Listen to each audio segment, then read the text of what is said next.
Guys pure drama शुरू है भाई मिडल ईस्ट में। इसका जो फर्स्ट पार्ट था ना वो था भाई इजराइल और पैलेस्टाइन का, अभी आ चुका है सीक्वल और उसकी ना भाई लाइव स्ट्रीमिंग शुरू है। अब आपका मोबाइल टीवी कुछ भी निकला और देखो भाई किसके ऊपर कितना मिसाइल ये वो सब ये सारी चीजें शुरू। और ये बहुत ज्यादा ड्रामेटिक है, क्यों पता है आपको? ये दोनों ना भाई एकदम जिगरी दोस्त हुआ करते थे, अब ये जाने दुश्मन है। इजराइल और ईरान की बात कर रहा है मैं। तो इतना कैसा हो गया भाई ट्विस्ट, इतना फ्लिप कैसा हो गया? तो उसी के बारे में ये वीडियो है। और आप देखो भाई एंड तक कि आपको पता चलेगा कि ओ भाई इसके कारण ये सब हो रहा है। अभी जब ड्रामा है तो इस ड्रामा का एक सोर्स भी होगा। तो इस ड्रामा का सोर्स है भाई ऑयल।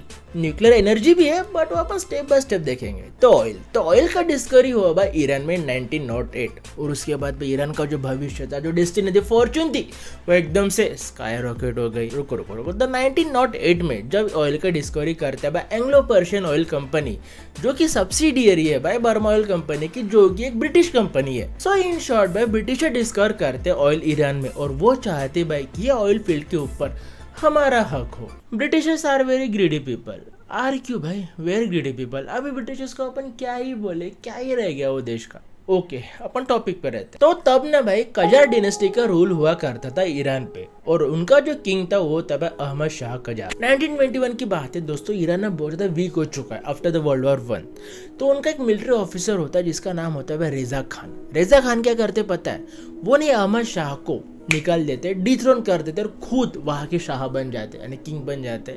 और वो बुलाते खुद को रेजा शाह पाहलवी। वे पाहलवी उनके क्लैन का नाम है। अभी ये जो रेजा खान है, जो अभी रेजा शाह बन चुके, वो ना भाई ईरान का नाम ईरान रखते। पहले ईरान का नाम था भाई पर्शिया, पर उन्होंने नाम रखा भाई पर्शिया का ईरान, क्योंकि वो बिलीव करते थे कि वी आर द आर्यंस। अब ये जो आर्यन आइडियोलॉजी वाली जो बात है ना भाई, ये हो जाती है भाई जर्मनी वालों के साथ, क्योंकि हिटलर भी बोलता था कि हम तो आर्यंस है, हम तो ट्रू ब्लडेड है, हम तो ब्लू आइज वाले लोग हैं, हम तो भाई। And because of this only Hitler और रेजा खान के बीच में ना दोस्ती हो जाती है, तो जिगरी प्यार यार हो जाता है, क्योंकि दोनों भी आर्यंस है। तो उनको लगता है कि अपन तो बहुत तोफ लोग हैं, अपन ही पूरे वर्ल्ड के ऊपर रूल करेंगे। तो उन दोनों में हो जाती है भाई दोस्ती। अभी आगे बढ़ने के पहले मैं आपको बताना चाहता हूँ, ये जो रेजा शाह है ना, ये बहुत ज्यादा मॉडर्न किस्म के आदमी थे भाई। वो बोलते थे कि भाई औरत लोगों ने ना, यानी औरतों ने मेरे ईरान में बुर्का नहीं पहनने को ना, हिजाब नहीं पहनने को ना। अभी ये जो ईरान है ना, ईरान है भाई शिया मुस्लिम वाला देश, ठीक है। तो वहाँ के जो शिया क्लर्जी थे उनके साथ ही वो भिड़ गए। उन्हें डायरेक्टली भाई लॉ ही निकाला कि भाई all people should wear the western clothes. और भाई आगे तो सुनो, इतना ही नहीं, वो तो क्या बोले पता है क्या? होटल्स हो या थिएटर हो, वहाँ पे मिक्सिंग और सेक्सेस होने को होना, यानी आदमी और औरत वेस्टर्न क्लोथ्स पहन के साथ में आने को होना। और उसके वजह से भाई जो शिया क्लर्जी थे ना, वो बौराए गए भाई, बोले ये क्या है। बट जो था भाई वो मॉडर्न किस्म के आदमी थे। बट ये मॉडर्न किस्म का आदमी भाई ब्रिटिशर्स को, यूएस वाले को, रशिया को पसंद नहीं था, क्योंकि वो थे भाई हिटलर के दोस्त। Because of this close proximity between the Iran and the Germany, UK, USA, Russia ने मिलकर उसको निकाला, एग्जाइल किया, हकाला, जो भी किया। बोले भाई बहुत तेरा हो गया। मोहम्मद रेजा पहलवी को उसको गद्दी पे बिठाया, अभी वो बन गए भाई ईरान के शाह। अभी ये जो मोहम्मद रेजा शाह है ना, वो प्रो ब्रिटिश थे, प्रो यूएस वाले आदमी थे, इसीलिए तो उसको बिठाया भाई।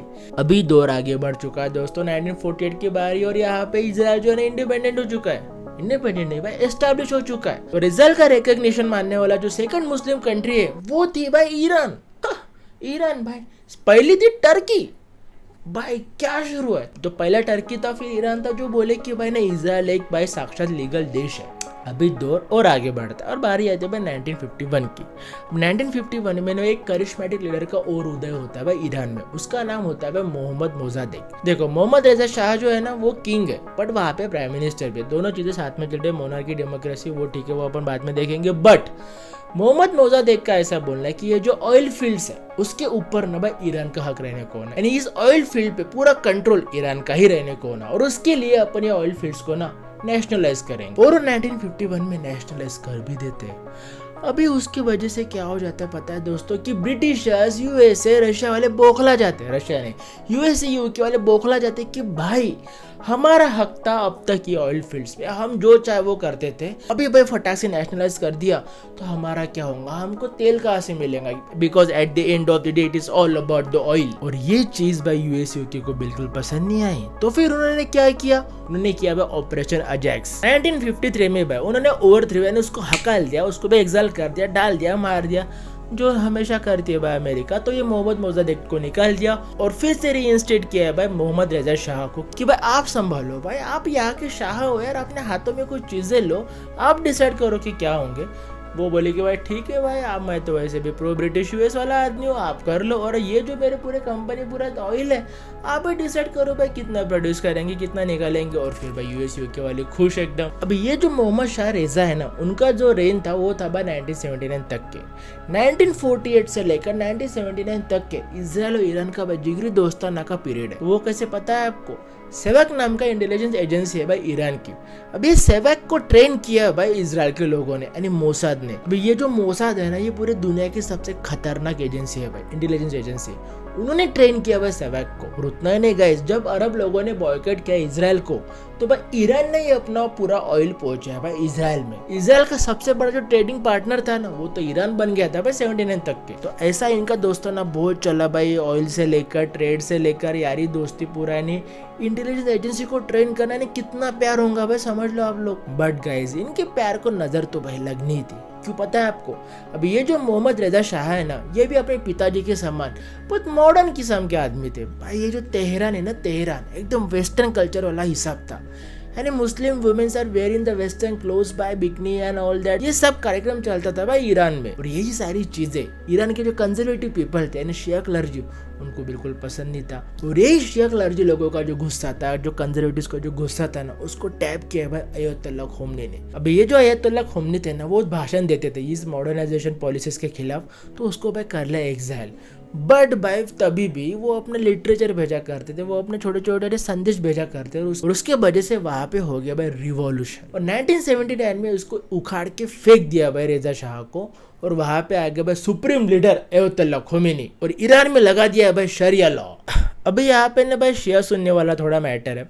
अभी शिया सुनने की डेप्थ में अपन जाएंगे तो पूरा अलग वीडियो बनाना पड़ेगा, तो उसके लिए अपन बाद में देखेंगे। बट आप यहाँ पे ये समझ लो कि ईरान जो है ना, ये शिया मेजोरिटी वाला देश है। सऊदी अरेबिया जो है ना, वो सुन्नी मेजोरिटी वाला देश है। एक्चुअली मिडल ईस्ट में ना भाई बहुत सारे जो मुस्लिम्स है ना, वो सुन्नी मुस्लिम्स है।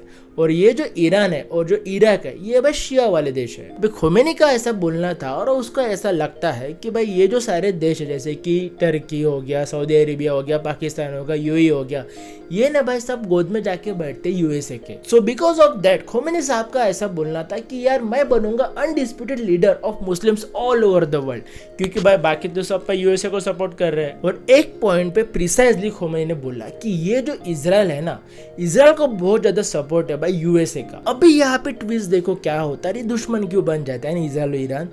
देखो, इजराइल को बहुत ज्यादा सपोर्ट है भाई यूएसए का, और खोमेनी साहब देख रहे भाई जितने भी मिडिल ईस्ट के कंट्री है वो वैसे भी भाई यूएसए के साथ है। तो now if I want to be an undisputed leader of Muslims, I need to support Palestine. और भाई पैलेस्टाइन यहाँ पे सुन्नी मुस्लिम्स है स्टिल, वो भाई शिया वाला आदमी, वो भाई सुन्नी पैलेस्टाइन को सपोर्ट कर रहा है just to oppose USA and Israel.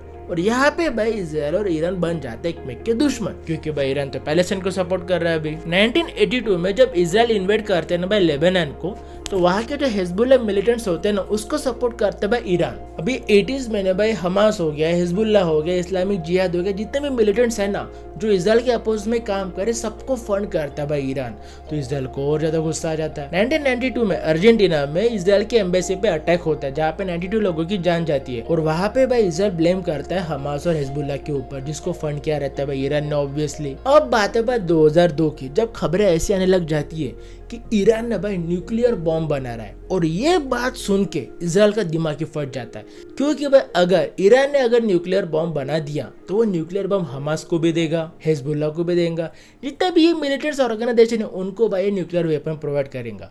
अगर न्यूक्लियर वेपन अगर प्रोवाइड कर दिया भाई, तो फिर हमारा क्या होगा। एक्चुअली अभी भी जो वॉर हो रहा है ना, ये इसी डर के ऊपर हो रहा है कि अगर ईरान ने न्यूक्लियर वेपन बना दिया तो पूरे दुनिया का खात्मा हो जाएगा, ऐसा इजराइल का बोलना है। और इसी के लिए for the sake of the whole world वो ये पूरा अभी जंग लड़ रहे हैं। रुको रुको भाई, आगे तो देखो और क्या होता है। इन द लास्ट 20 ईयर्स आपको पता नहीं होगा भाई कि ये इजराइल ने इतने लोग असासिनेट किए ईरान के साइंटिस्ट लोगों को, ताकि वो भाई न्यूक्लियर वेपन नहीं बना पाए। कि आपको क्या ही बताए। अभी 2015 में डील साइन होती है भाई ईरान के साथ, जिसको JCPOA डील भी बोलते हैं। P5+1 यानी P5 यानी जो वेटो कंट्रीज है plus Germany and European union, ये एक डील साइन करते हैं भाई ईरान के साथ। साथ। और वो डील में ऐसा होता है कि आपके पास यूरेनियम तो है बट उसको आप एनरिच नहीं कर सकोगे for the manufacturing of nuclear bombs.